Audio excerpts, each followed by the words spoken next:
Hello everyone, hi, my name is Reshma. आज हम basically बात करने वाले हैं कि morning thought of your partner क्या रहने वाले हैं, क्या सोचने वाले हैं आपके बारे में, किस तरह की उनकी थिंकिंग प्रोसेस रहने वाली है। अगर जिसने भी अभी तक मुझे फॉलो नहीं किया, फटाफट से फॉलो कर लीजिए ताकि आपको टैरो रिलेटेड बहुत सारी रीडिंग या गाइडेंस यहाँ से मिल सके, राइट। एंड ये आपके लिए बहुत ही अच्छा प्लेटफॉर्म रहने वाला है। अगर इफ़ यू लाइक इट, मतलब टैरो रीडिंग और यहाँ से गाइडेंस लेना अगर आपको पसंद है, तो ये बहुत ही बढ़िया प्लेटफॉर्म आपके लिए रहेगा। That is free of cost. And जैसे ही हम 10,000 टच करेंगे, वैसे ही हम करेंगे यहाँ पे लाइव देना शुरू। लाइव मतलब वीकली एक बार लाइव देना शुरू करूँगी। पर्सनल रीडिंग लेने के लिए आप हमें कॉन्टैक्ट कर सकते हैं नीचे दिए गए नंबर पे। पर्सनल रीडिंग पेड है, फ्री नहीं है। एंड देखो, ये कलेक्टिव है, टाइमलेस है। सो कोई भी इंपॉर्टेंट डिसीजन अगर आपको लेना है तो अपनी पर्सनल रीडिंग के थ्रू ही लीजिए। सो अपने पार्टनर का नाम आई होप आपने ले लिया होगा 3 बार। चलते हैं रीडिंग की तरफ। क्या थॉट प्रोसेस उनके रहने वाले हैं। डेक मैंने उल्टा ही पकड़ लिया। क्रिस्टल प्रोडक्ट्स अगर किसी को लेने हैं तो वो भी हमसे कॉन्टैक्ट कर सकते हैं, ठीक है। चार्ज करके क्रिस्टल प्रोडक्ट मिलते हैं अकॉर्डिंग टू योर थिंग्स। मतलब कई लोग मुझे मैसेज करते हैं कि मुझे क्रिस्टल प्रोडक्ट्स बता दीजिए कितने हैं। क्रिस्टल प्रोडक्ट्स जो होते हैं ना, वो 1000 होते हैं, बहुत सारी चीज़ें होती हैं। सो उसमें मतलब आप बताइए आपको किस चीज़ के रिलेटेड चाहिए, so accordingly I will give. क्योंकि एक क्रिस्टल प्रोडक्ट्स की बहुत सारी स्पेसिफिकेशन होती है। ऐसे ही मैं अगर 20 प्रोडक्ट भी किसी को भेजूँ तो बहुत मुश्किल हो जाता है वो सब चीज़ें। तो अपनी अगर आप रिक्वायरमेंट मुझे बताएँगे तो वो बहुत ही बढ़िया रहने वाला है, ठीक है ना। सो आई होप आपको कार्ड्स भी आराम से दिख रहे होंगे, सही से दिख रहे होंगे। तो जैसे कि हम हमेशा देखते हैं कि मेजर क्या चेंज आया है या मेजर कौन सा कार्ड हमारे पास आया है, तो डेफिनेटली ऊपर अगर आप देखेंगे तो द फूल का कार्ड आया है, ठीक है ना। सो पार्टनर रिलेशनशिप में रहना चाहता है, खुशी देना चाहता है, खुशी प्राप्त करना चाहता है इस रिलेशनशिप से, मगर अभी जो ये है ना, कमिटमेंट से बहुत ज़्यादा डर रहे हैं। साथ में स्ट्रेंथ का कार्ड है। देखो, आपको एज ए माँ वाली फिगर ये समझते हैं या इस तरह का बंदा समझते हैं कि जो उनको काफ़ी कुछ दे सकता है लाइफ में, काफ़ी कुछ उनको समझ सकता है, जिसने बहुत ही प्यार से इस रिलेशनशिप को चलाया है। तो आपके बारे में उनकी फीलिंग्स तो देखो बहुत ज़्यादा अच्छी है। साथ में उनको ये भी कहीं लगता है कि उन्होंने बहुत कुछ गलत आपके साथ किया है, तो आपको जस्टिस देना चाह रहे हैं। प्यार डेफ़िनेटली इस बंदे के पास बहुत सारा प्यार है आपको देने के लिए और बहुत ज़्यादा प्यार करते हैं। बट सिचुएशन कुछ ऐसी हो सकती है जिस वजह से शायद ये लोग कॉन्टैक्ट में चले गए, सेपरेशन में चले गए या फिर बातचीत करना बंद कर दिया या कोई स्टेप नहीं ले रहे हैं। सो आइए चेक करते हैं क्या रहने वाली है इनकी थॉट प्रोसेस, क्या रहने वाली है इनकी फीलिंग, और अगर कुछ इश्यूज़ हैं सो वो क्या हैं। जो भी दिखेंगे हम आपको बताने की कोशिश करेंगे। देखो, शुगर कोटेड रीडिंग नहीं होती है। सो जो दिख रहा है वो बताएँगे। अगर सब कुछ अच्छा सबकी लाइफ़ में चल रहा होता तो किसी को किसी की गाइडेंस की ज़रूरत नहीं पड़ती, किसी को टैरो रीडिंग या एस्ट्रोलॉजर की ज़रूरत नहीं पड़ती। राइट। फर्स्ट कार्ड हमारे पास नाइट ऑफ पेंटिकल्स का है, तो बहुत हद तक ये ज़रूरी मुझे ये लग रहा है कि ये जो बंदा है पैसों के पीछे काफ़ी ज़्यादा पागल है। इसके अपने काफ़ी सारे दैट चीज़ें हो सकती हैं लाइफ में, काफ़ी सारे दैट इसके गोल्स हो सकते हैं जिसको पूरा करने के लिए शायद उन्होंने आपसे दूरी बनाई है या आपसे कहीं दूर जाके रहने लग गए हैं, या आप दोनों के बीच में कहीं न कहीं डिफरेंसेस बहुत ज़्यादा आ गए बिकॉज़ ऑफ हो सकता है आपका टाइम ज़ोन अलग है या फिर हो सकता है आपका स्टेट अलग हो गया। सो उस वजह से बातचीत या ठीक तरीके से बातचीत ना कर पाना या ठीक तरह से मिल ना पाना या अपनी फीलिंग्स को नहीं डिस्क्राइब कर पाना, उस वजह से कहीं न कहीं आप दोनों के बीच में डिफरेंसेस आते हुए दिख रहे हैं। आपको थोड़ी-सी जो है ना, अनट्रस्ट वाली भावना एक-दूसरे पे बन रही है। वो कहीं मेन रीज़न मुझे लग रहा है लड़ाई-झगड़े का। साथ में क्वीन ऑफ वांड्स का कार्ड आया जो कि इंडिकेट करता है कि बैलेंस मेंटेन करने की बहुत ज़्यादा कोशिश कर रहा है। अगर आप एक्स्ट्रा मैरिटल अफेयर में हैं, सो आपका पार्टनर जो है ना, अपनी फैमिली के साथ बैलेंस बहुत ज़्यादा मेंटेन करने की कोशिश कर रहा है और चाह रहा है कि उनको भी खुश रखे and then he will come to you. हालाँकि उन्होंने शायद अगर आपको इस तरह की चीज़ें कही हैं कि वो अपनी फैमिली को छोड़ के और आपकी तरफ आ जाएँगे और शादी कर लेंगे, तो अभी इनका कुछ ख़ास ऐसा मूड नहीं लग रहा।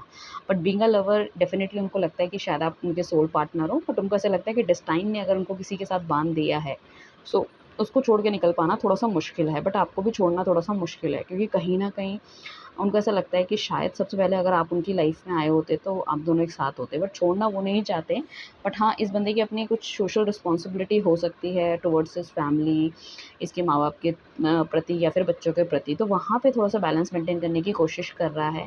काफ़ी हद तक उसको शायद इस चीज़ से वो डरता भी था, आपको शायद साफ बोलने से। उसको ऐसा लगता था कि रिलेशनशिप आप छोड़ के चले जाओगे अगर वो आपको ये बता देगा कि भई मैं रहना तो चाहता हूँ तुम्हारे साथ, बट शादी नहीं कर पाऊँगा, या और मतलब कितने कब तक ये रिलेशनशिप रहता है, he don't know this thing या she don't know this thing. तो उस वजह से वो थोड़ा-सा डरते भी थे। इस वजह से शायद उन्होंने पूरी तरह से क्लैरिटी आपको नहीं दी है लाइफ़ में, और चीज़ों को मतलब उसी तरह से रखा है क्योंकि वो चाहते ही नहीं थे कि आप उनकी लाइफ़ से जाओ। तो इस चीज़ से ये तो बिल्कुल साफ पता चलता है कि अगर झूठ बोला है या बात घुमाई है तो वो सिर्फ़ इसलिए घुमाई है कि ताकि आप उनकी लाइफ़ से नहीं जाओ।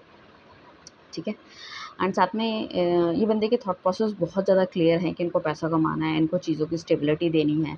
कई बार इनको ऐसा लगता है कि मैं अपने मन की चीज़ें तभी कर सकती हूँ और कर सकता हूँ जब मैं अपनी फैमिली को बहुत अच्छे से सपोर्ट कर सकूँ फाइनेंशियली, और वो फाइनेंशियली आपको भी सपोर्ट करना चाहते हैं, या आपने कभी उनको फाइनेंशियली सपोर्ट किया होगा, उस वजह से ही इज़ वेरी हैप्पी कि मतलब आप हमेशा मतलब एक मदर फिगर की तरह उनको देखते हो, या फिर एक ऐसे फ्रेंड की तरह देखते हो जो कि मतलब एंड वक़्त में जो काम आता है उस तरह से। हो सकता है उनकी फैमिली से उनको ये सपोर्ट कभी ना मिला हो, ये प्यार कभी ना मिला हो जो आपकी तरफ से मिला है, या आपकी तरफ से जो गाइडेंस मिली है, या आपकी तरफ से जो श्योरिटी मिली है चीज़ों के, मतलब लाइक आपके अंदर वो है कि आप किसी भी चीज़ को माँगे बिना आप उनके साथ हो, मतलब उनसे आपकी कोई डिमांड नहीं है, ठीक है ना? उसके बाद भी आप उनके साथ हो। तो बट ये बंदा अगर सही से निभा नहीं पाया या एक्शन नहीं ले पाया, तो जो लोग कॉन्टैक्ट में हैं वो डरते तो हैं कि मतलब आगे मतलब क्या बोलना है। हो सकता है कि आप डिवोर्सी हो, ठीक है ना? या फिर सेपरेटेड हो और इनकी फैमिली है, कुछ इस तरह का रिलेशनशिप हो सकता है, या फिर आप सिंगल हो, ये सिंगल हो, बट जाति प्रथा बहुत ज़्यादा अलग-अलग है या डिफरेंसेस बहुत ज़्यादा हैं। सो अभी ये बंदा थोड़ा-सा कन्फ्यूज़ मुझे लग रहा है, बट ठीक है ना? चाहे वो सिंगल है, चाहे मैरिड है, but he is very, very confused, he और शी जो भी है। तो जेंडर पे ना जाइए, क्योंकि जो रीडिंग है, वो सभी जेंडर के लिए है, राइट? सो वो बोलते-बोलते निकल जाता है, क्योंकि मैं भी एक लड़की हूँ, तो पार्टनर मैं सोचती हूँ कि लड़का ही है, like that it is, but it's not like that. मैंने हमेशा हर रीडिंग में बोला है। ठीक है। एंड साथ में एक चीज़ और कहना चाहूँगी, फेक अकाउंट से कोई भी रिक्वेस्ट आती है, दैट इज़ योर रिस्पॉन्सिबिलिटी कि आपको उसको बहुत ध्यान से लेना है, उसके कितने फॉलोवर्स हैं। मैं कभी किसी को, मेरी टीम कभी किसी को कोई मैसेज नहीं करती रिगार्डिंग रीडिंग एंड ऑल। जो भी करता है कॉन्टैक्ट हमें ही करता है, हमारे पास इतना टाइम नहीं है कि हम लोगों को मैसेज करके बोलें। दूसरी चीज़, मैंने कई ज़्यादा लोगों को देखा है कि मेरी रीडिंग में नीचे जो कमेंट सेक्शन में बोलते थे कि किसी बाबा ने मेरा ये काम कर दिया, किसी मौलवी ने मेरा ये काम कर दिया और थर्ड पार्टी ले आऊँगा। उन सब चीज़ों की ज़िम्मेदारी भाई आपकी खुद की है, क्योंकि मैं ऐसे फेक अकाउंट्स देखती हूँ तो मैं तो उनको ब्लॉक कर देती हूँ, बट मैं भी कितना ब्लॉक करूँगी, ठीक है ना? अगर मैं कोई रीडिंग डाल रही हूँ और आज की रीडिंग चलो मैंने अभी देख ली है कि क्या-क्या मैसेजेस आए हैं, तो वो आपकी ज़िम्मेदारी है, ठीक है ना? तो ऐसा ना हो कि आप पैसा किसी और को दो और बाद में फिर जो मेरा नंबर है, वहाँ से आप कॉल करके मुझे पूछ रहे हो कि मैडम मैंने तो पैसे दे दिए, अब मेरी रीडिंग कब होगी? ठीक है ना? सो उस चीज़ों से आपको सावधान रहने की ज़रूरत है। साथ में मुझे ऐसा लगता है कि इस पार्टनर को ये भी लग रहा है कि उन्होंने कहीं न कहीं आपके साथ गलत किया है। चाहे अपनी खुदगर्ज़ी के कारण किया हो, या अपनी सच ना बता पाने के कारण किया हो, या आपको भ्रम में रखने के कारण किया हो, या वो चाहते थे कि आप उनकी ज़िंदगी में रहो इस वजह से किया। जो भी किया उनको लगता है गलत तो किया है, जस्टिस तो मिलना चाहिए, उनकी कहीं न कहीं गलती है। तो ही इज़ ऑल्सो और she is not also happy in his और हर लाइफ़, वो भी अपनी लाइफ़ में खुश नहीं है, वो भी चाह रहे हैं कि आपको किसी तरह का मतलब दुःख नहीं होना चाहिए, और अगर आपको दुःख हुआ है तो उसके कसूरवार वो खुद अपने आप को समझ रहे हैं। तो वो चाह रहे हैं कि जितना जल्दी हो सके इस चीज़ों से मुझे बाहर निकलना है, उन चीज़ों को बताना है, ठीक है ना? एंड बहुत ज़्यादा सोच-विचार कर रहे हैं। काफ़ी मुझे ऐसा लग रहा है काम-काज या किसी कोई इन्वेस्टमेंट ये कर रहे हैं या कहीं बाहर गए हैं, उस चीज़ों में काफ़ी ज़्यादा स्टक है। बट आपके बारे में डेफ़िनेटली जब भी इनको समय मिलता है, ये सोचते ज़रूर हैं।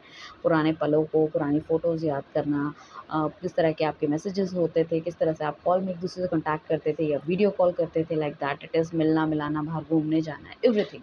इवन फिज़िकल ऑल्सो, ठीक है ना? तो वो बहुत ज़्यादा उस चीज़ को मिस कर रहे हैं, उस चीज़ को याद करते हुए नज़र आते हैं।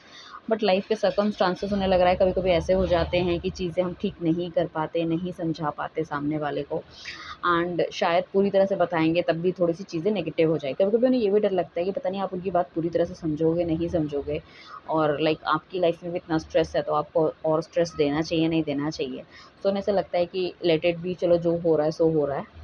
मतलब मतलब अ, उसी तरह से रखो चीज़ों को, एटलीस्ट कम से कम चीज़ें चल तो रही हैं, ठीक है ना? 10 ऑफ सॉर्ड्स का कार्ड आया है, हो सकता है अगर ये बंदा जो आपका है या थर्ड पार्टी की तरफ गया था, या या फिर अपनी फैमिली की तरफ इनकी जो शादी-वादी हुई थी उससे वो सैटिस्फाई नहीं है। उन्हें कहीं-कहीं बार ये लगता है कि उनकी ज़िंदगी में बहुत ज़्यादा धोखा हुआ है, लोगों ने उनका यूज़ किया है, लोगों ने उनको बहुत ज़्यादा मतलब टॉर्चर किया है, और जो प्यार मिला है वो सिर्फ़ और सिर्फ़ आपसे मिला है। कहीं न कहीं उनको ऐसा लगता है कि वो आपको आज से नहीं बहुत पहले से जानते थे, एक डिवाइन काउंटर पार्ट हो उनके। बट किसी-किसी बातों में उनको भी बहुत ज़्यादा दुःख हुआ है। कुछ हो सकता है आपकी जो लास्ट लड़ाई हुई होगी उसमें आपने भी कुछ बोल दिया, या आपने कुछ कह दिया, या आपके कुछ इस तरह के एक्शंस निकले हैं। सो उन्हें ऐसा लगा कि शायद इस बंदे के साथ या इस बंदी के साथ रह पाना थोड़ा-सा मुश्किल है। चीज़ें मैं नहीं आगे मतलब कैटर कर सकता, ये चीज़ें आगे भी जाके ख़राब होने के चांसेस मुझे लग रहे हैं। लाइक होता है ना कि मतलब आपने कुछ बोल दिया उनको या कुछ क्लैरिटी नहीं दी है या कुछ भी चीज़ें मतलब आपका नेचर या फिर कुछ बात करने का तरीका या फिर कुछ एलिगेशन आपने लगा दिए हैं, लाइक दैट। सो वो शायद वो सब चीज़ें आपसे एक्सपेक्ट नहीं कर रहे थे। वो हमेशा उन्होंने आपको इस तरह की देखा है कि आप उनको हमेशा समझ रहे हो, आप उनको हमेशा सपोर्ट कर रहे हो। बट जब आज इस टाइम पे आपने जब खुल के शायद अपने दिल की बात करी, शायद हो सकता है कि आपके दिल के अंदर भी धीरे-धीरे, धीरे-धीरे करके चीज़ें बहुत सारी होता है ना, इकट्ठी हो जाती है, थोड़ा-थोड़ा करके तो एक बारूद बन जाता है और फिर वो एकदम टाइम आने पे फटता है। तो हो सकता है इस बंदे को वो भी थोड़ी-सी बुरी लगी है आपकी चीज़, उनको भी ऐसा लगता है कि शायद आप उनके साथ लॉन्ग लास्टिंग नहीं चले, उनको धोखा दिया है एंड चीज़ें समझने की कोशिश नहीं की है, लाइक दैट। सो उनको भी काफ़ी ज़्यादा डिप्रेशन में ये बंदा हो सकता है क्योंकि चाहे ये दुनिया को दिखाने के लिए कितना भी खुश है, अपनी फैमिली के सामने कितना भी खुश है, but ultimately from inside he और she is very, very sad. ठीक है? 24 घंटा आपकी याद सताना, हमेशा एंग्ज़ायटी रहना, कोशिश करना सोने की बट सो नहीं पाना, अपने यारी दोस्ती सब कुछ कट होना। वो सोशल एक जो चीज़ें हैं अपनी लाइफ़ की निभा रहे हैं, बट कहीं न कहीं जो है ना बैक ऑफ द माइंड सारी चीज़ें चलती रहती है कि आप क्यों नहीं उनकी लाइफ़ में? भगवान ने ऐसा क्यों करा उनके साथ? ऐसी चीज़ें नहीं होनी चाहिए थी। अगर उनको क्यों नहीं दिया आपकी लाइफ़ में, ठीक है ना? या आप दोनों जब मिले थे तो वो अनमैरिड क्यों नहीं थे? आप अनमैरिड क्यों नहीं थे? और आपने क्यों नहीं साथ में ज़िंदगी बिताई? क्यों हमें इतनी देर से मिलाया गया है? क्या हमारे पिछले जन्म का कुछ है? तो बहुत सारे मल्टीपल थॉट्स उनके दिमाग में चलते रहते हैं। बट उन्हें ऐसा लगता है कि चलो ठीक है, अभी सिचुएशन शायद हो सकता है थोड़ी-सी टफ़ है, शायद उनके घर में किसी को पता चल गया या लाइफ़ में उनकी और भी बहुत सारी चीज़ें हैं लाइक फाइनेंशियली प्रॉब्लम में हैं या फिर करियर वाइज़ कोई ना कोई इश्यूज़ हैं या घरवाले उनके अगेंस्ट हो रहे हैं चीज़ों को लेके या हो सकता है कुछ लोगों के घरवालों मतलब आपके एक-दूसरे ने घरवालों से भी बात करी है बट कहीं न कहीं कुछ ना कुछ नेगेटिव एनवायरनमेंट हो गया है घर का, घरवाले नहीं मान रहे शादी के लिए या हो सकता है कि ये भी होने के चांसेस हैं कि घरवाले मतलब जो आपके पार्टनर को कहीं न कहीं भड़का रहे हैं चीज़ों को लेके, आपको लेके भड़का रहे हैं। सो इस वज़ह से सिचुएशन जो अभी भी चल रही है आपकी लाइफ़ में अगर टफ़ तो उन्होंने थोड़ा-सा पैर पीछे खींच लिया है। बट फिर भी ये बंदा काफ़ी ज़्यादा प्रॉमिसिंग है। देखो प्यार तो 110% है, इसकी तरफ से अभी आपको कोई एक्शन मिले ना मिले, बट डेफ़िनिटली इस बंदे के दिल में प्यार है, इसे अपनी गलतियों का एहसास है, इसे पता है कि आपसे ज़्यादा इसे कोई प्यार और समझ नहीं सकता है। एंड कहीं न कहीं ये आज भी आपकी राह देख रहे हैं, चाहते हैं कि आप उनकी ज़िंदगी में आओ या वो आपकी ज़िंदगी में आए और चीज़ें उसी तरह से बेहतर हो जिस तरह से उन्होंने आप दोनों ने पहले के पहले देखे थे सपने जो है ना, वो उसी तरह से होने चाहिए। सो काफ़ी कुछ मतलब सोचता है बंदा या बंदी जो है सोचती है, ऐसा नहीं है कि नहीं सोच रहे हैं, अपनी दुनिया में मस्त है। बिकॉज़ आई कैन सी कि या तो पुरानी बातें सोचते हुए नज़र आ रहे हैं या फिर थोड़ा-सा जो गलतियाँ उनसे हुई है उसके बारे में सोचते हुए नज़र आ रहे हैं और जो उनकी करंट सिचुएशन है वो बहुत ज़्यादा दर्द में है, हो सकता है हेल्थ इश्यूज़ भी होने के चांसेज़ हैं। एंड काफ़ी कुछ इस तरह की भी नेगेटिविटी हो सकती है कि शायद इन पे किसी ने या तो काला जादू कर दिया है या कोई नेगेटिविटी ऐसी छोड़ दी है ताकि आपका रिलेशनशिप ख़राब हो जाए। अगर ये मैरिड है तो हो सकता है उनकी वाइफ़ को पता चल गया था या हस्बैंड को पता चल गया था, वो चीज़ भी होने के चांसेज़ हैं। या फिर घरवाले नहीं चाहते कि आपसे शादी हो उनकी, पहले तो उन्होंने येस येस कह दिया था, अब वो चाह रहे हैं कि आप दोनों अलग हो जाएँ, तो आप दोनों के बीच में लड़ाई रहेगी तो बेहतर रहेगा और इस तरह से छोड़ दिया जाए तो फिर कहीं ऐसा ना हो कि वो आपसे जाके बाहर ही कोर्ट मैरिज या शादी कर लें या भाग के चले जाएँ इस तरह से। सो वाली चीज़ें देखने की पॉसिबिलिटी मुझे लग रही है। सो ये है आपकी morning thought of your partner की रीडिंग। ये रीडिंग आपको कैसे लगी, कितनी रेज़ोनेट हुई है, just let me know. Thank you everyone, bye, take care.